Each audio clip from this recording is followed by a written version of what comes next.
Como uma nova aliada, tem algumas coisas que eu tenho percebido, tenho descoberto, na verdade, e que fazem muito sentido em relação ao que eu vivo hoje. E agora eu vou falar muito sobre grana, tá? Um ponto muito específico sobre grana. Eu tenho padrões de comportamento sobre dinheiro e eu quero saber se esses padrões eles são relacionados à minha falta de figura paterna, por exemplo, ou o meu relacionamento ruim com o masculino que eu tive a vida inteira. Então, quais são os comportamentos ruins sobre grana que eu pensei em trazer, né? Eu sei que eu tenho capacidade ali de fazer mais dinheiro ou de fazer um dinheiro grande e quando eu chego nesse ponto, eu não consigo. Eu travo nesse aspecto. Trava em que ponto? No ponto de ação. Eu sei o que eu preciso fazer, eu sei quais as ferramentas que eu preciso usar para isso. E nesse momento específico, eu não faço. É na ação. Tá bom? Às vezes as pessoas falam muito de autossabotagem e etc e tal. E por que eu vou já dar uma afastada nesse lugar? Porque você já trouxe a sua nova percepção enviesada pela sua velha percepção. Então você já deve ter feito muito curso de desenvolvimento pessoal, deve seguir muita gente, etc e tal. Então, alguém te falou que a falta de dinheiro para a mulher tem a ver com conflito, com o pai, com o masculino, ausência, etc e tal, e você está tentando encaixar o que você está vendo agora naquilo que você viu para confirmar o que você está vendo agora com o que você viu ou para confirmar o que você viu.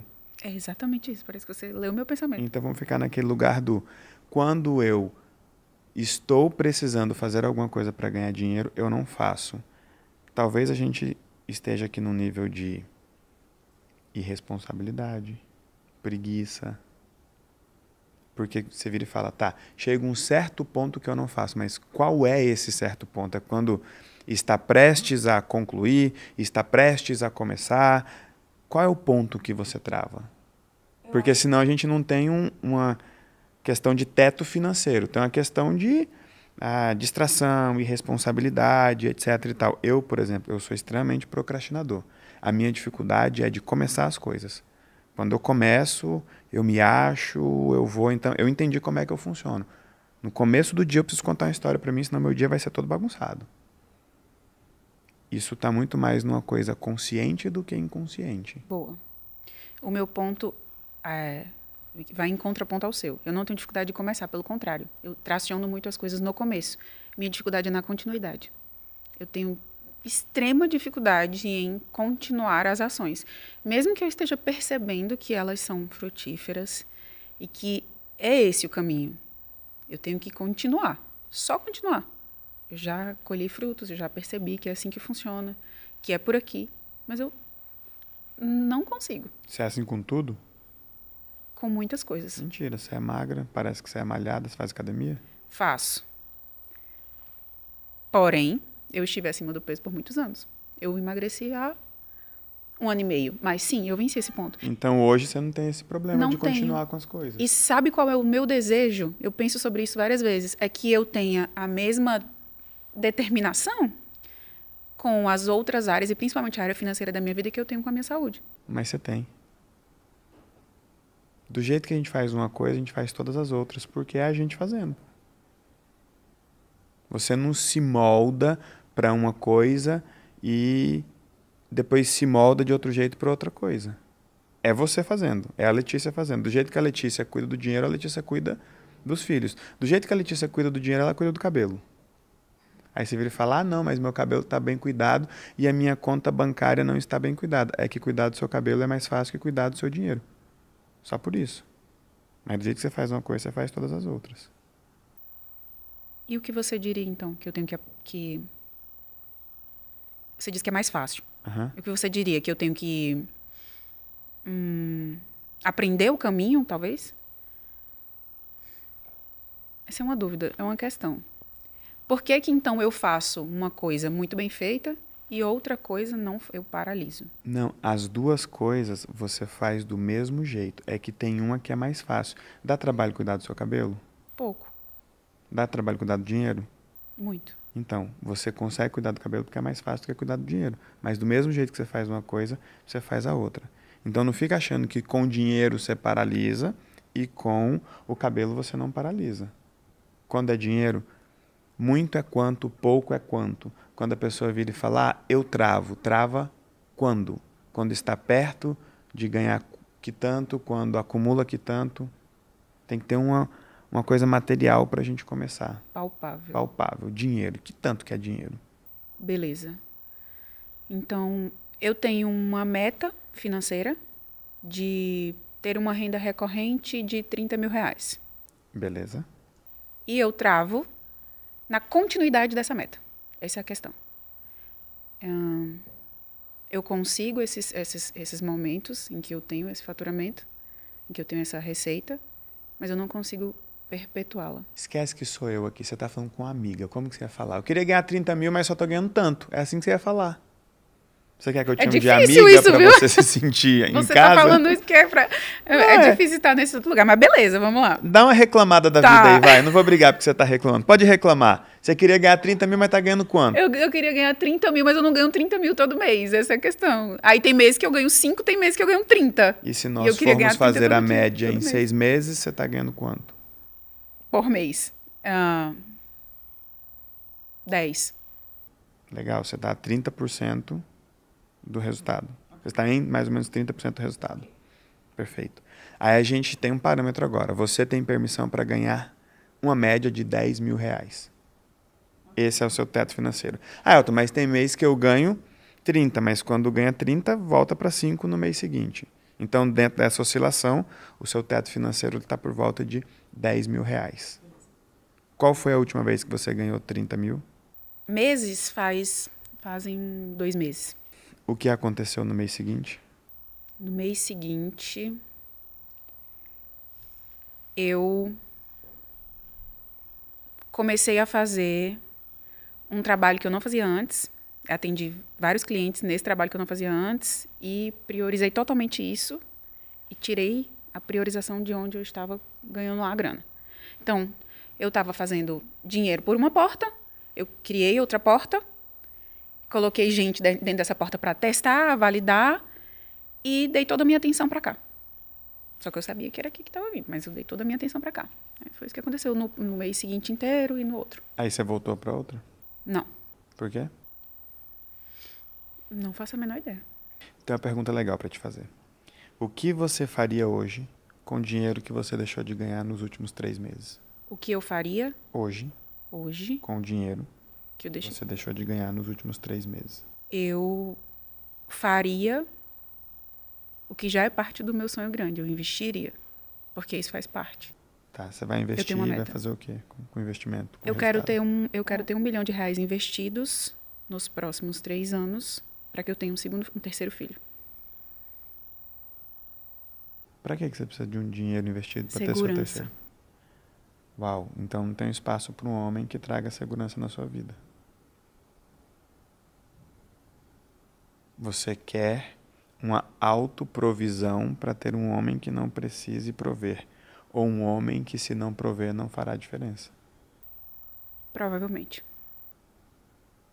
Então você quer ter um filho sem depender de um homem. Você falando com essas palavras fez muito mais sentido do que na minha cabeça faria. Porque hoje não é um problema para mim. Sempre foi uma questão de não depender financeiramente de nenhum homem. Hoje eu sou muito mais tranquila com isso, né? Eu acho. O que você chama de mais tranquilo? Eu tenho mais diálogos com meu atual companheiro, né? Mas, como eu disse, a gente casou há 6 meses, então é um relacionamento recente. Mas a gente conversa muito abertamente sobre grana, a gente faz planos para o futuro. Ele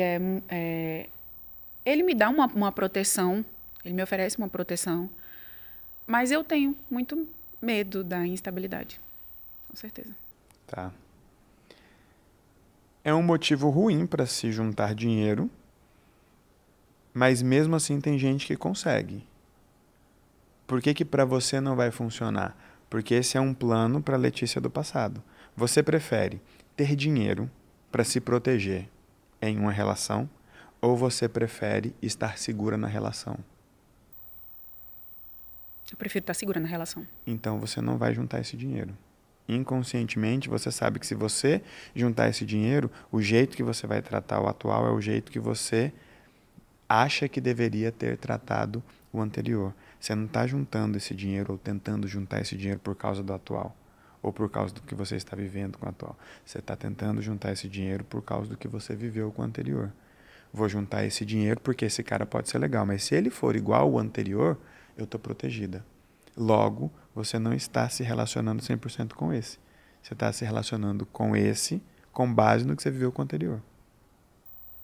Faz muito sentido. Aí você precisa tirar ele do seu núcleo emocional para que esse possa ser o que ele der conta de ser, o que ele quiser ser e o que ele tiver que ser. Ele não pode ser uma correção ou uma continuidade do anterior. Faz muito sentido.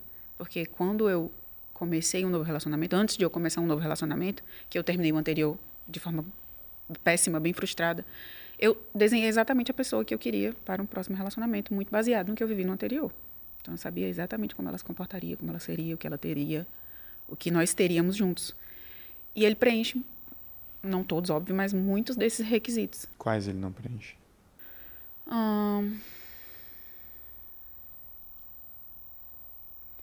Deixa eu pensar especificamente. O dinheiro de vocês hoje é junto ou separado? Nosso dinheiro é junto, Legal. nossos planos são juntos, nossas metas são todas pensando no mesmo objetivo.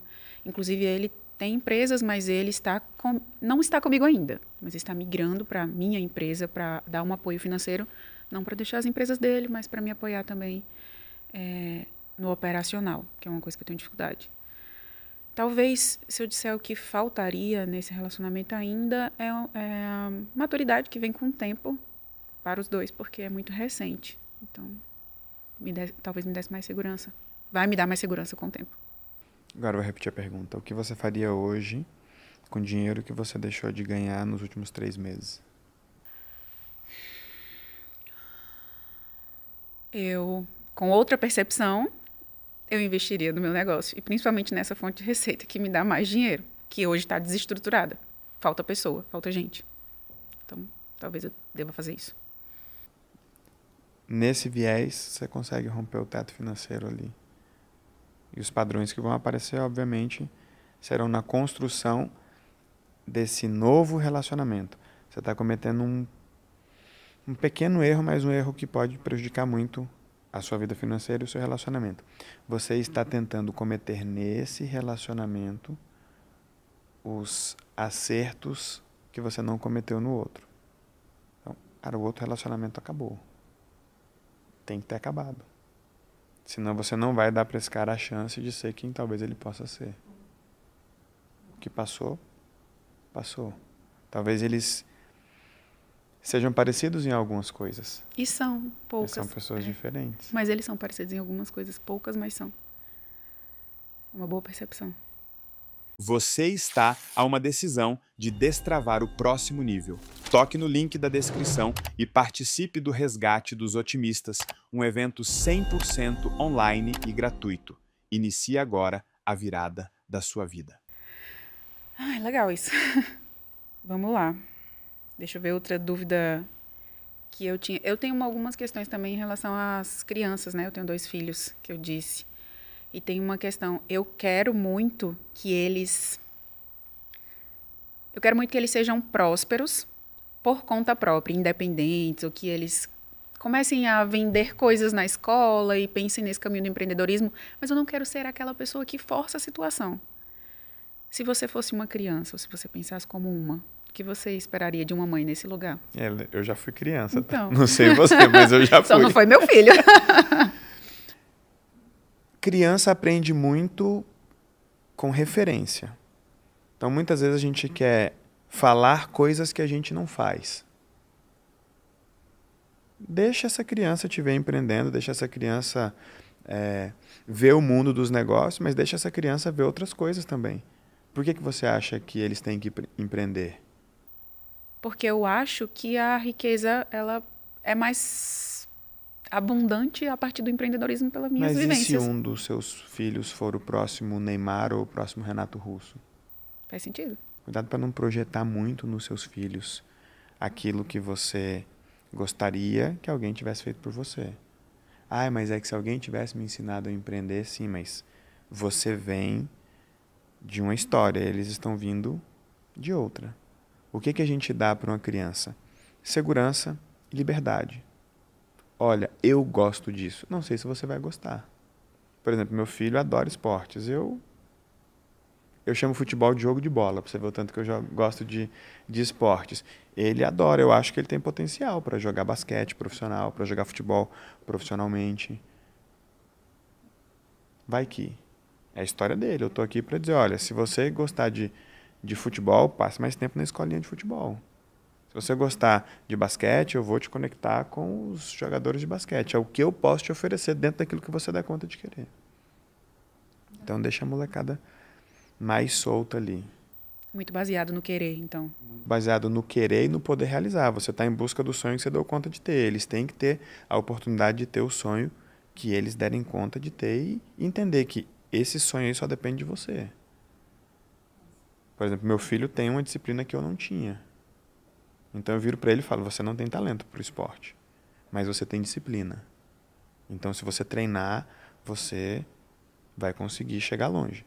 Aí eu comprei uma tabela de basquete, coloquei lá em casa. Quando ele não está fazendo nada, tem uma bola enchendo o saco lá. Puf, puf, puf, puf, puf.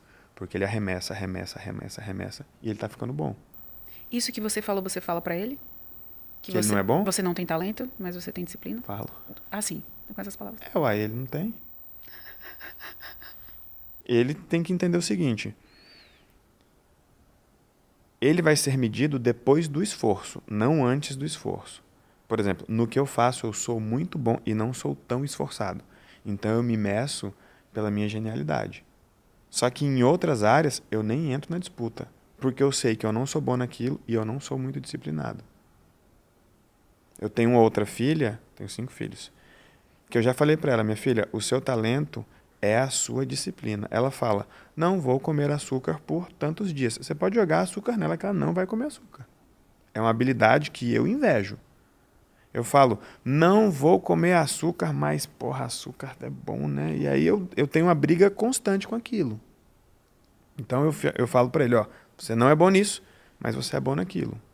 Para ficar bom nisso, você vai ter que usar aquilo que você é bom, que é o seu talento, a sua disciplina, etc e tal. E olha que interessante, eu apresentei ele para a Hortência. E ela perguntou para ele, você gosta de basquete? Ela, gosto. Aí logo ela perguntou, você treina? Aí ele, treino. Ela, que tanto? Ele, muito. Ela, é pouco. Papum. E aí explicou lá para ele como é que ele tinha que segurar na bola, o último dedo que tinha que sair da bola era esse aqui, etc e tal. Aí falou, poxa, que legal, vou trabalhar nisso. Ela, é isso mesmo, treine. Que tanto? Aí ele, muito. Aí ela, e ainda vai ser pouco. Por quê? No caso dele, se ele quiser ser bom naquilo, você gosta o suficiente para se dedicar, se arriscar e se superar nisso? Vai lá, é a sua vida, não é a minha. Então, cuidado para não tentar compensar no seu filho aquilo que você não teve ou não fez.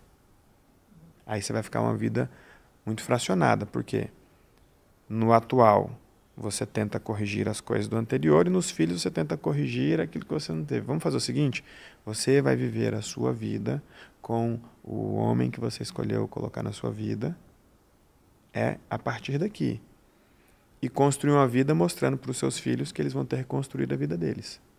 Eu falo para os meus filhos, daqui a pouco vai ser vocês por conta própria. Esse meu filho, eu falo para ele, você gosta de carro, não gosta? Ele fala, eu gosto, mas esses são meus, vai atrás do seu. Você gosta da sua mãe, não gosta? Ele fala, gosto. Eu falo, pois ela é minha mulher, você vai ter que ir atrás da sua. No fim das contas, ele está livre para fazer o que ele der conta, só que ele está livre para acertar e para errar. O meu erro não vai estar projetado nele. A minha frustração não vai estar projetada nele. Ah, eu errei. Tá tudo bem, você está começando os seus erros. Tem pai que olha para o filho e fala, ah, eu errei. Pô, tá vendo? Você está me copiando. Não, é a tua história. Seus filhos vão sair do seu núcleo já já. E você vai sair do deles. Talvez eles queiram empreender, talvez eles não queiram. E quando seu filho traz um erro para você, então você... Quando ele fala, pai, eu errei em tal aspecto. Eu fui ruim aqui.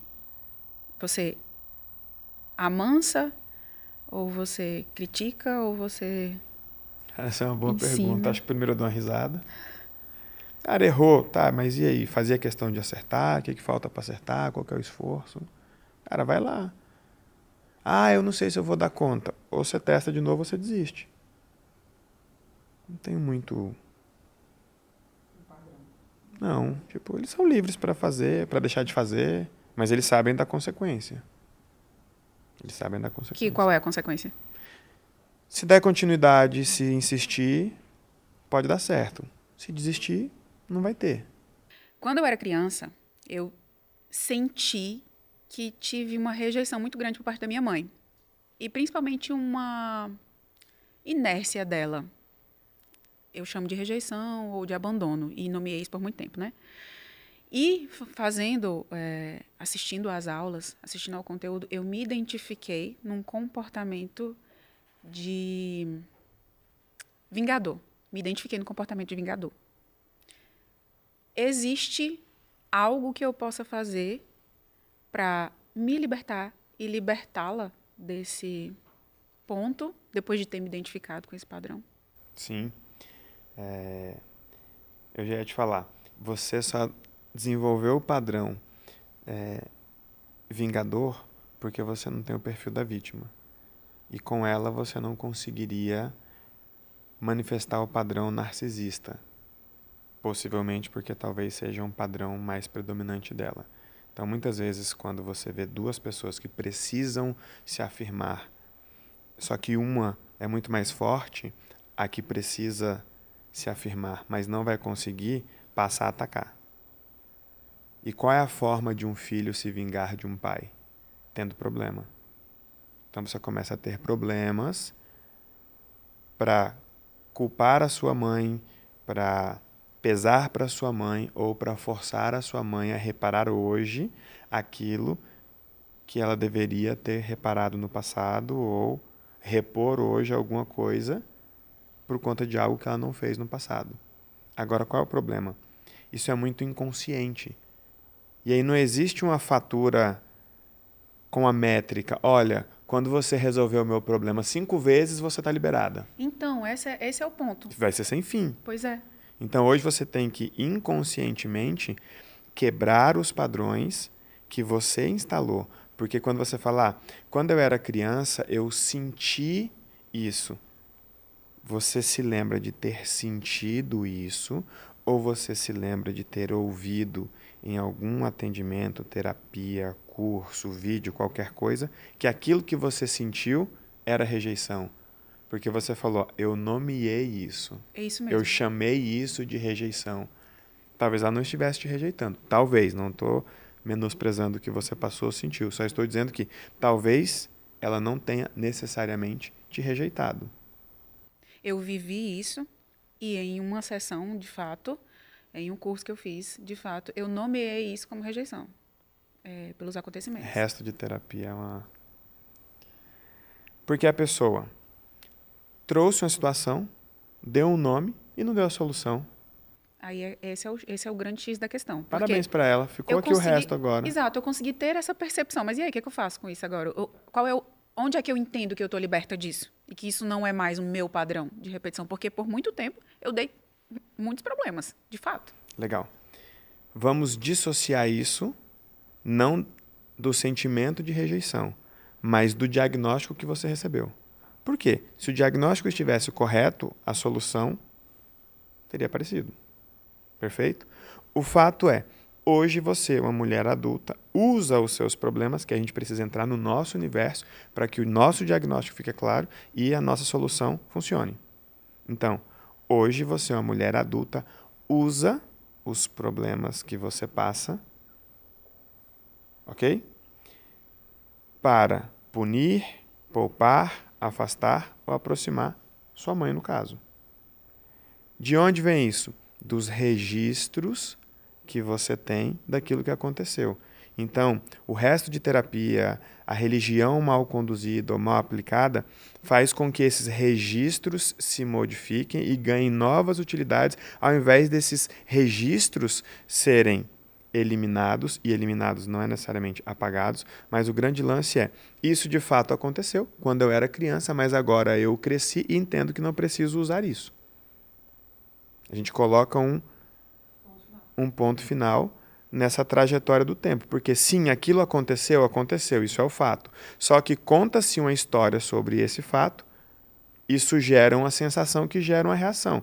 Aí você vai para a terapia, ao invés da pessoa eliminar a utilidade, acabar com a utilidade e afastar esse registro, vem uma ressignificação sem fim. Um registro sendo atualizado com a nova história. Por isso que eu falo que histórias são fatos registrados com percepções emocionais. O fato aconteceu? Aconteceu.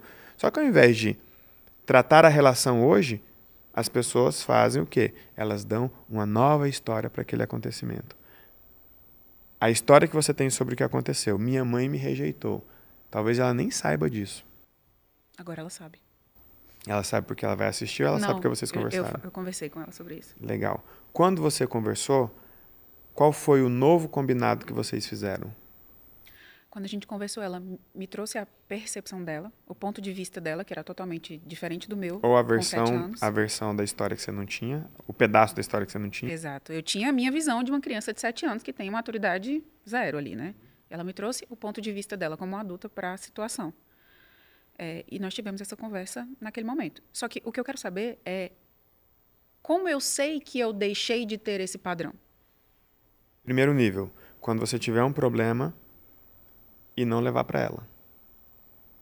Segundo nível, que aí sim vai ser o ápice da coisa, é quando você não precisar permitir, preferir do problema para poder levar para ela. É como se você dissesse, se eu não vou levar para ela, então eu não vou ter o problema.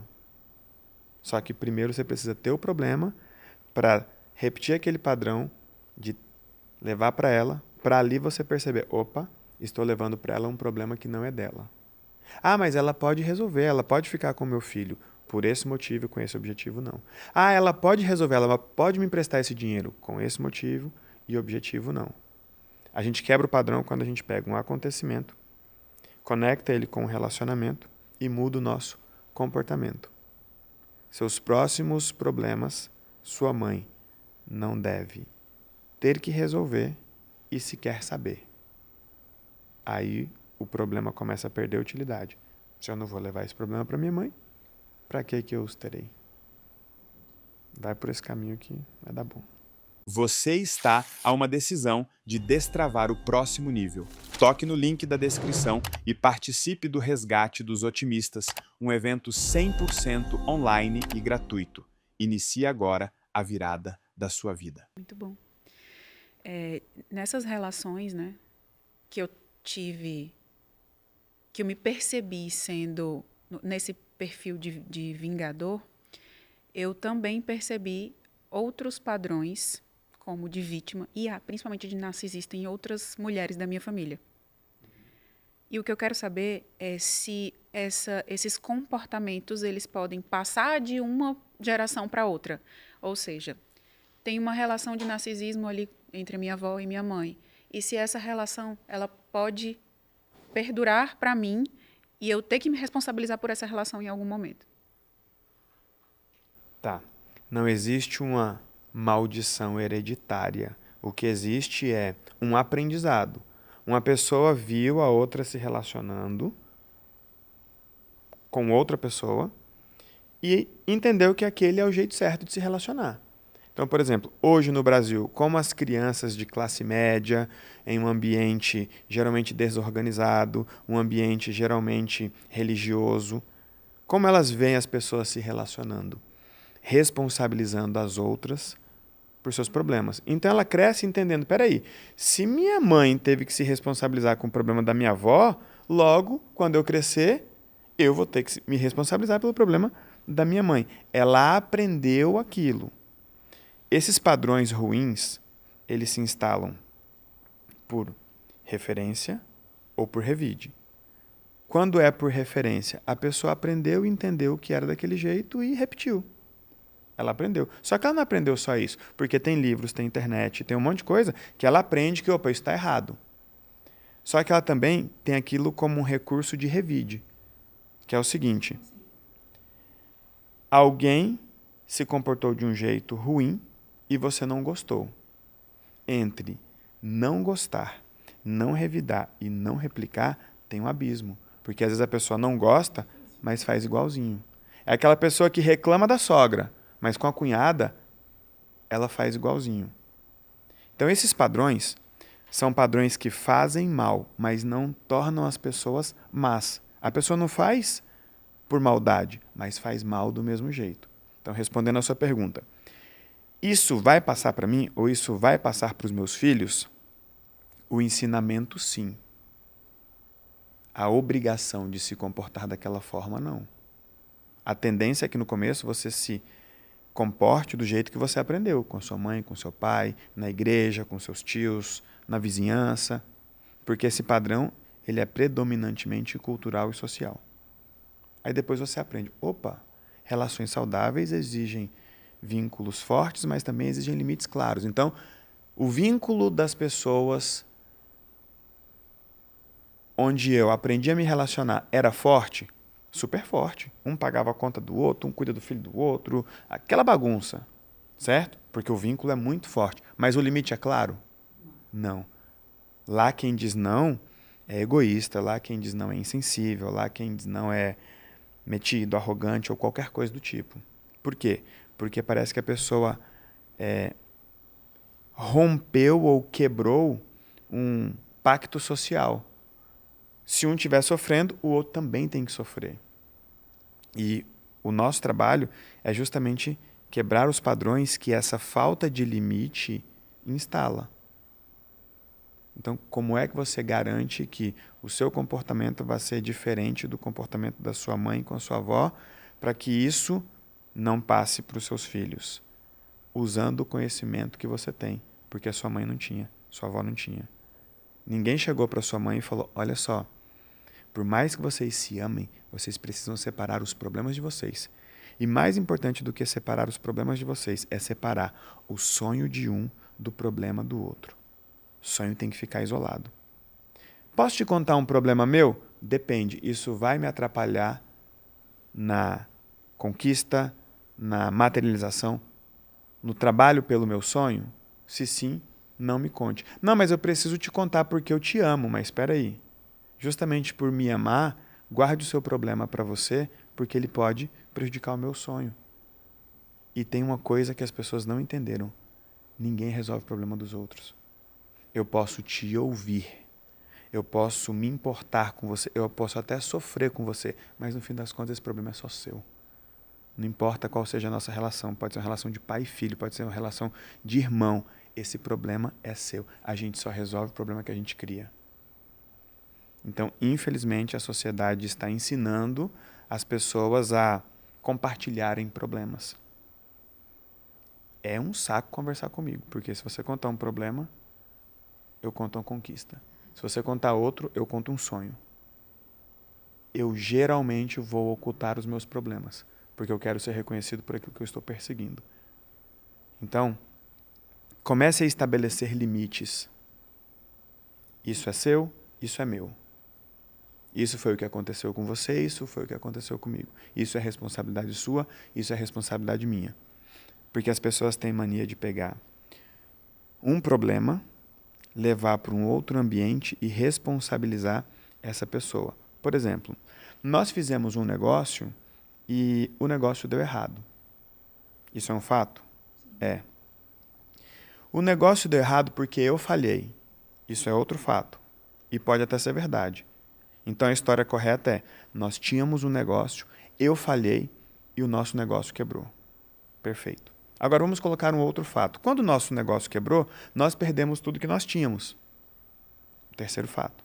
Quando nós perdemos tudo que nós tínhamos, você entrou em depressão, nunca mais se reergueu e agora está na pior. Esse é um outro fato e eu não tenho nada a ver com isso. Ah, Elton, mas você cometeu um erro que fez com que o nosso negócio quebrasse. Sim. Só que a minha responsabilidade só vai até aí. Esse limite de responsabilidade com o ocorrido é uma arma para a gente se livrar de responsabilidade que não é nossa. Vou dar um outro exemplo. E você coloca esses limites falando diretamente, mesmo que a pessoa não pergunte. Quando Mesmo você que... percebe a situação, você verbaliza os limites, mesmo que a pessoa não esteja nem perguntando. Isso, é tipo dois adultos. Vem cá, aconteceu tal coisa no passado e eu preciso deixar uma coisa clara aqui. Até ali é minha responsabilidade. A partir daqui não é minha responsabilidade mais. Então, por exemplo, tem filho que ouviu que quando nasceu a vida do pai acabou. Hoje, o que ele está tentando fazer? Reparar a vida do pai. Não é responsabilidade dele. Assim como não era responsabilidade quando ele chegou. Então, os protocolos eles têm esse poder de trazer clareza de qual foi o fato, qual é a sensação, qual é a intenção de cada um. Porque muitas vezes as pessoas estão responsabilizando outras por uma responsabilidade que não é delas, não é só delas, ou não é toda delas. Por isso que é importante a gente trazer clareza para a relação, porque senão a relação vai ser guiada pela emoção e um vai ficar sempre tentando poupar o outro, sempre tentando garantir o bem-estar do outro. A gente tem que deixar as pessoas, entre aspas, tá? Sofrerem um pouquinho com aquilo que elas não gostam. Olha, Elton, você fez tal coisa que eu não gostei. O que eu fiz é responsabilidade minha. Como você está sentindo com o que eu fiz é responsabilidade sua e eu não posso fazer nada por isso. Ah, mas foi você que fez. Isso é verdade. Ah, e agora eu estou me sentindo assim. Isso também é verdade, mas continua sendo responsabilidade sua. Assim eu toco a minha vida e você toca a sua de forma separada e assim a gente pode ficar junto numa boa. Então, em um ambiente familiar, que é o caso da situação do exemplo que eu perguntei, você acha que a gente consegue resolver verbalizando, sentando e conversando sobre os fatos? Sem obrigar o outro a concordar, a aceitar ou a gostar. Porque talvez... Eu ia dizer justamente... Talvez as pessoas precisem de um certo tempo para conceber aquilo e entender que aquilo é novo, é saudável. A tendência inicial é uma reatividade.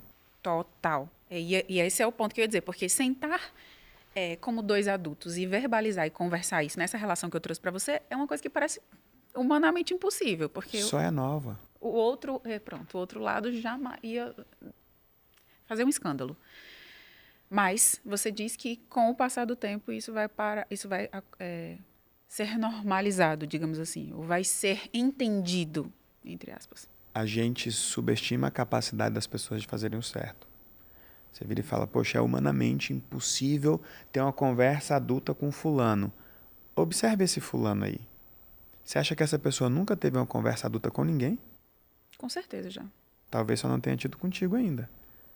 Talvez você não tenha crescido o suficiente para ter uma conversa adulta. Quando essa pessoa de fato estiver diante de outro adulto, o comportamento dela vai ser diferente.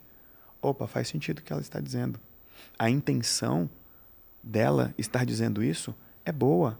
Ela não está fazendo isso para o meu mal, ainda que faça mal no começo. Ok, é um combinado que a pessoa não vai gostar, mas a verdade traz liberdade.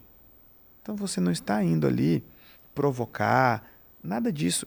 Entenda, é um outro adulto que já passou por muito mais coisa do que você está imaginando. A pessoa vai entender. Pode não entender na hora. E para entender não precisa gostar. E para respeitar também não. Legal. Quando você estava falando, eu fui pensando em outras coisas que eu já passei também, e aí vou aproveitar esse momento. Você acha que é comum eu sentir medo por uma experiência de outra pessoa da minha família? Vou dar um exemplo. A minha tia empreendeu por anos e teve 2 negócios muito bem sucedidos em Brasília, 2 restaurantes. Ganhou muita grana. Veio do nada e ela era aquela mulher fazedora e tudo. Ganhou muita grana, chegou em um patamar e quebrou. E eu morava com ela na época, acompanhei isso muito de perto. Então, eu sinto que, no fundo, eu tenho esse mesmo medo de chegar em um patamar, construir coisas e depois quebrar, por ter vivido isso. É comum eu sentir medo por outra pessoa?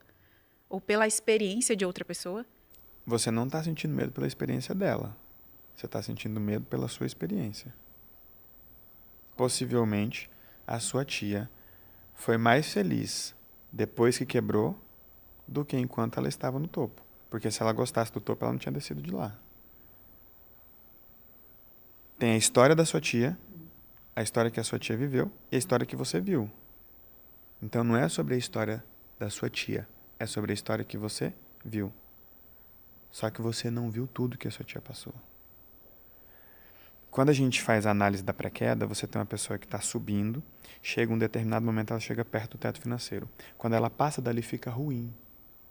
Só que o problema é que, inconscientemente, as pessoas têm um registro de que aquele lugar é ruim. Vou te dar um exemplo.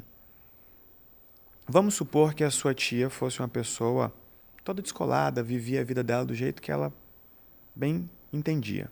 E ela começou a ganhar dinheiro e começou a sentir o peso de se responsabilizar pela vida de todo mundo. É só um exemplo, tá? Não que tenha sido isso. E aí chega uma hora que a sua tia vira e fala: que vida chata. Quando eu não tinha dinheiro ou não tinha tanto dinheiro, ninguém me encheu o saco, ninguém me cobrava, ninguém me julgava, eu fazia o que eu bem entendia. Agora está todo mundo me olhando porque eu sou o referencial da família, eu sou o norte, eu sou o destino daquelas pessoas que não tem para onde ir. Que saco! Aí ela vai e diminui o patamar financeiro dela. Quando ela diminui o patamar financeiro dela, todo mundo para de encher o saco dela. Aí ela fica naquele lugar. Qual é a vida melhor? A de cima ou a de baixo?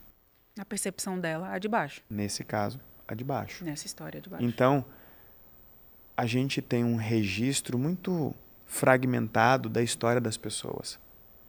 Sem contar que do lado de cá, hoje a gente entende a utilidade inconsciente de qualquer problema que a pessoa viveu. Então, quando a gente revisita as histórias que nós vivemos, as histórias que nós vivemos mais de perto ou mais de longe, a gente entende que aquilo não foi ruim, aquilo foi o melhor. Ai, mas não é melhor perder dinheiro. Para quem perde a pré-queda carrega aquilo que a pessoa precisa, permite, prefere, não tem jeito. Nesse ponto, isso funciona para adultos, pessoas conscientes, ou para crianças também? Criança também.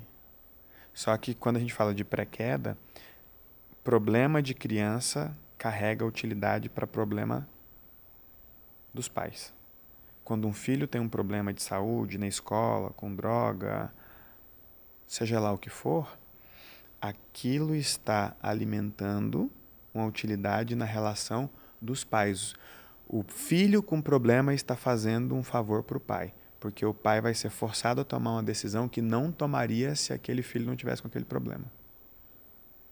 Porque o gatilho da pré-queda é uma vontade, uma dúvida, uma decisão ou uma desistência. E muitas vezes a pessoa quer fazer algo, mas não faz, não assume, não encontra justificativas suficientes. E aí, quando a criança tem um problema, aí ela tem uma justificativa social para dizer: olha, agora eu não vou fazer aquilo que eu já não queria fazer, só que antes eu não bancava. Agora eu tenho uma justificativa. Não vou fazer porque meu filho está doente. Não queria emprestar o dinheiro. Olha, não posso te emprestar. Por quê? Porque eu vou gastar X mil reais com a cirurgia ou com o tratamento do meu filho. Então, pré-queda. Problema de filho é utilidade. Então, mesmo assim, sempre tem uma utilidade para aquela pré-queda, para aquela situação. Mesmo assim, sempre vai ter uma utilidade. Só que a criança não tem uma vida com decisões grandes o suficiente para que aquela pré-queda, aquele acidente, aquele evento traumático venha canalizar, conduzir, proteger ou forçar a decisão da criança. É sempre a decisão dos pais. Pais se separando quando fica um divórcio que não resolve, é a criança que dá o fim das coisas. Ou é um acontecimento que faz a mãe e o pai olhar e virar e falar assim: agora deu. Ou é um acontecimento que faz a pessoa virar e dizer: não, eu não posso sair daqui porque olha só o que está acontecendo. Quando uma criança ela se transforma na liga de um casamento que, no fim das contas, já faliu, essa criança precisa de problema. Porque se ela estiver bem, os dois se sentem à vontade para sair da relação. Se a criança estiver mal, aquele que não está à vontade ou seguro, e geralmente não está à vontade ou seguro por causa da igreja, por causa da família, por causa da sociedade, precisa de um motivo para ficar ali. A pessoa diz: olha, eu até sairia daqui, mas não consigo agora. Não posso agora. É aí que entra a falta de permissão. A pessoa não pode ser, ter, fazer ou ir. Você trazer esse ponto, né, de uma criança em um relacionamento, volta para o ponto do relacionamento anterior, onde eu estou tentando corrigir um novo relacionamento com base no relacionamento anterior, né? Qual protocolo você sugere que eu rode para resolver definitivamente essa situação em específico?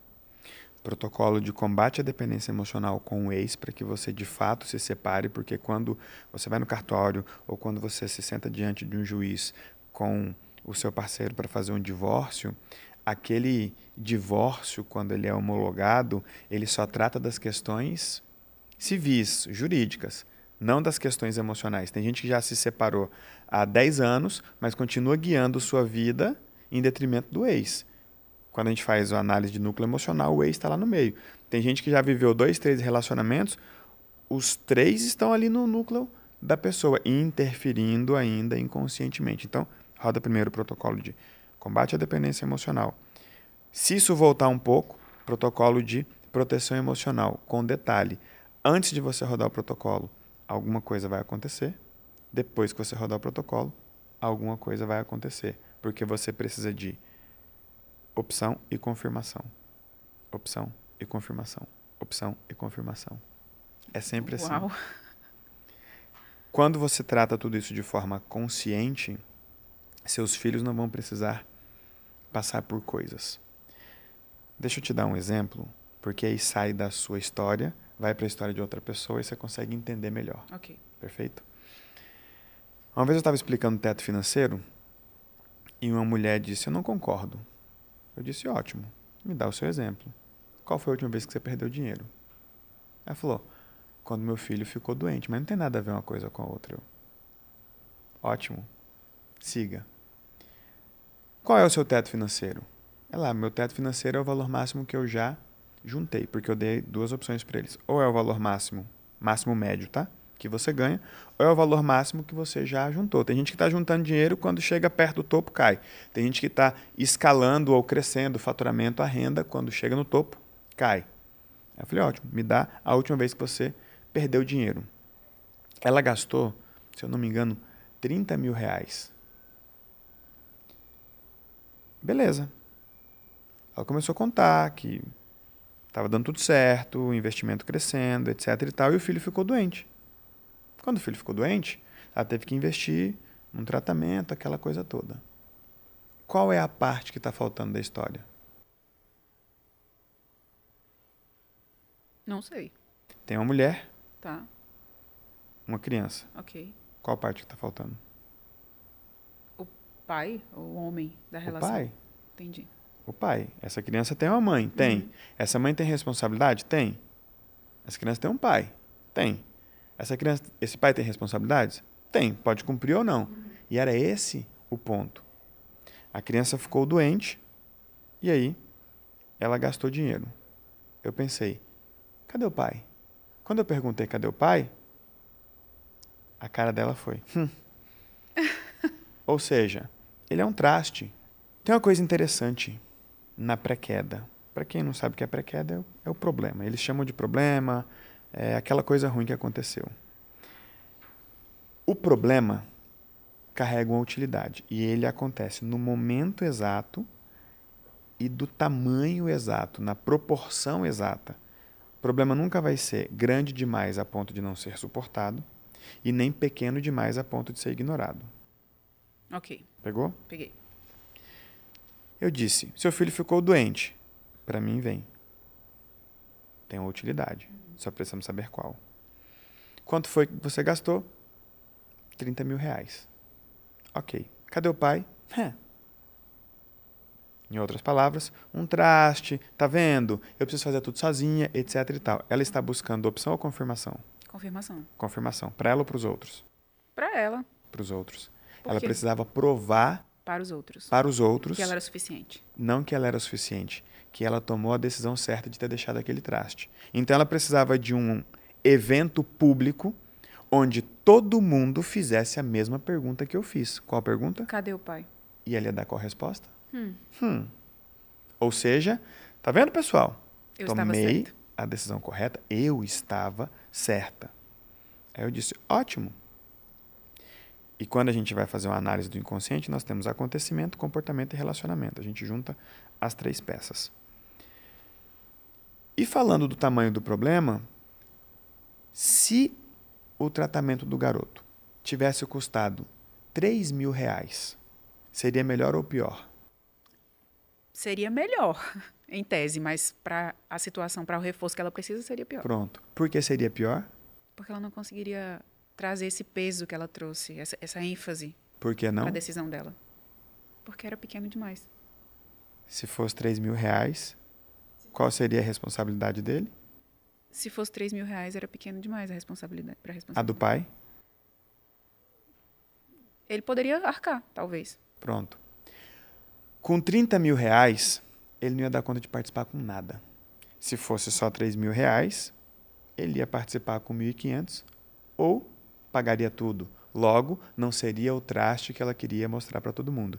E se fosse R$60.000, seria grande demais para ela.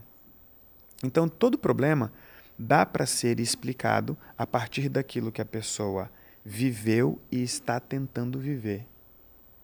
Sempre vai ter uma relação conectada com a situação.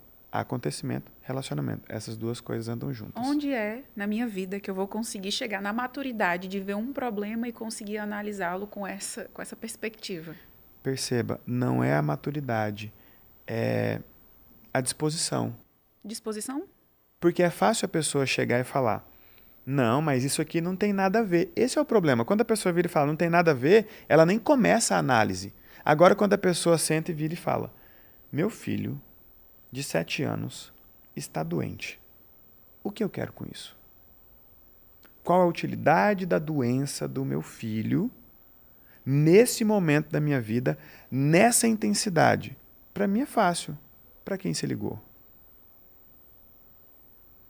Ou, para quem vai ficar fácil dizer não quando te ligar pelo fato do seu filho estar doente? Que é o que já conectei. Que é aqui eu já conectei. Acontecimento com relacionamento. Só falta achar o comportamento. O comportamento é ação, reação ou não ação.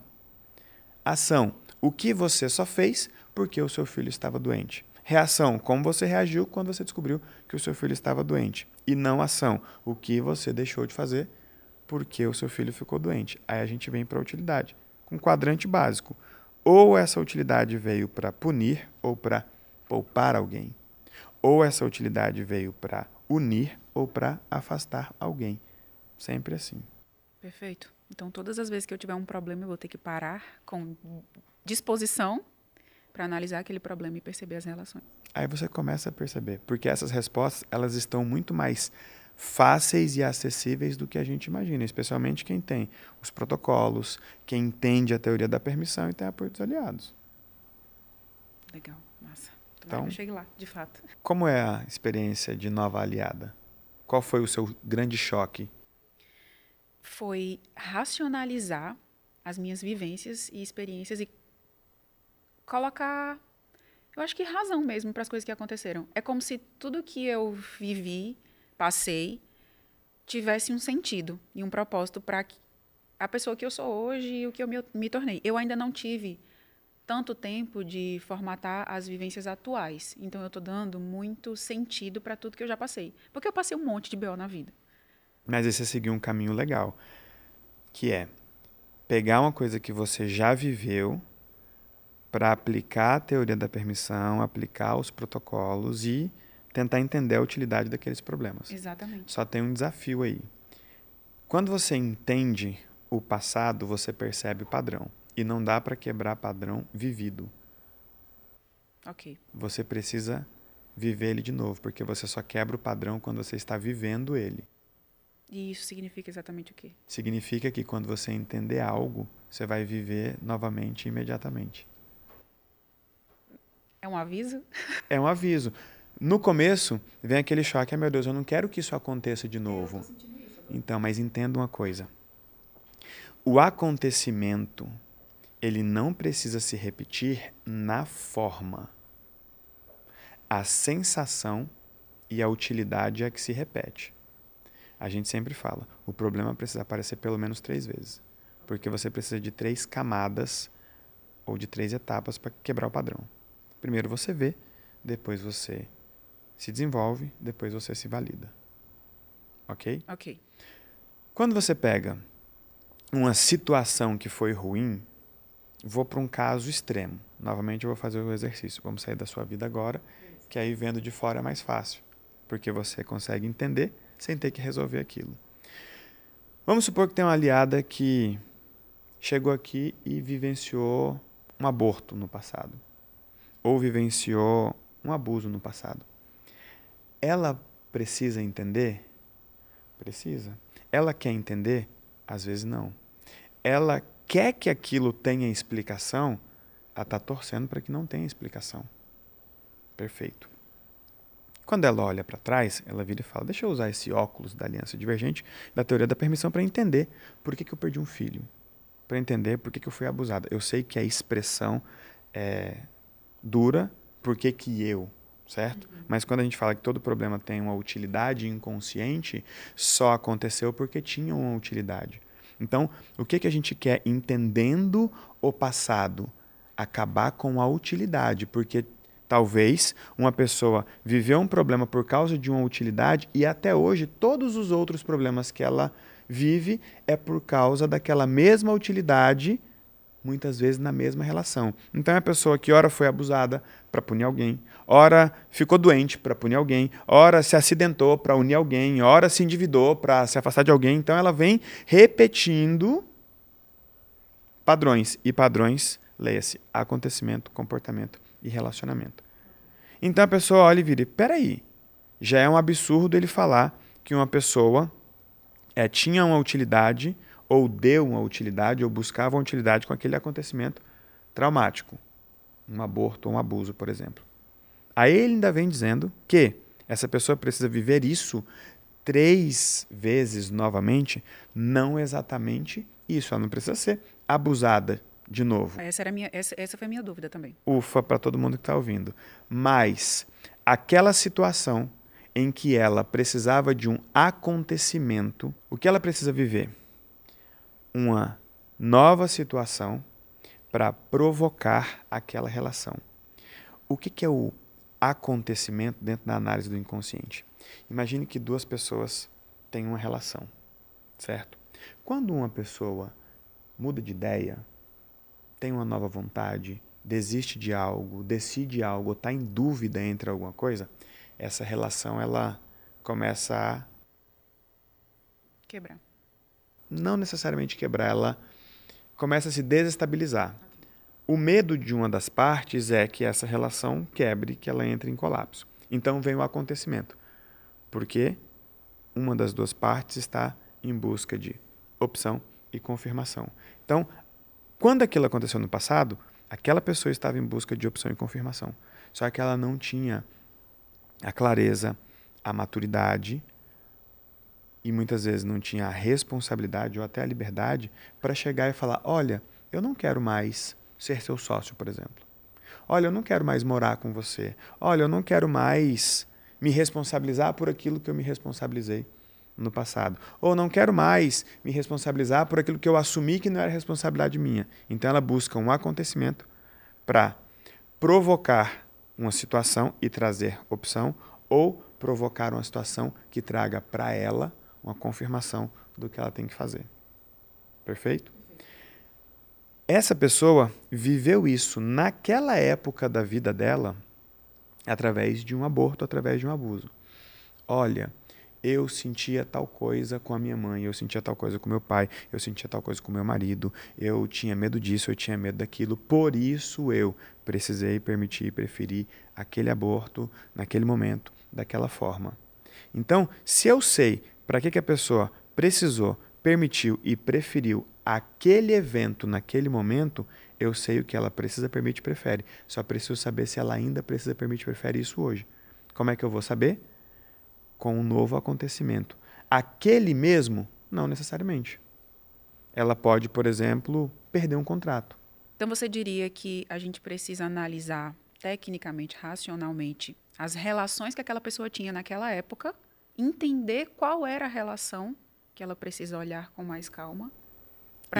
E como está essa relação hoje. Para entender o agora e ver qual acontecimento que talvez ela passe novamente.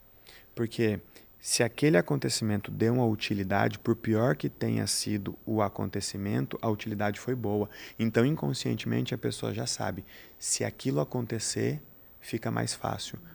Para pessoas que estão na dúvida, para pessoas que não têm coragem de enfrentar o problema, quanto maior o problema, mais fácil é encontrar uma desculpa.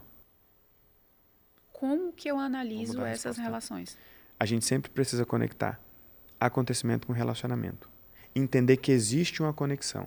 Fulano bateu um carro. Tem problema? Às vezes não, bateu o carro, ninguém machucou e tem seguro. Está resolvido. Mas qual utilidade ele deu para aquele acontecimento? Ele ligou para quem? Ele deixou de fazer o quê? Ele estava indo fazer o quê? Essa parada do ele ligou pra quem é boa, viu? Ele ligou para quem? Quem ele não teve que atender porque o carro não estava na garagem? Então é a gente entender o quanto aquele evento impactou a relação. Não existe acontecimento desconectado de relacionamento. Não existe. Você está a uma decisão de destravar o próximo nível. Toque no link da descrição e participe do Resgate dos Otimistas, um evento 100% online e gratuito. Inicie agora a virada da sua vida.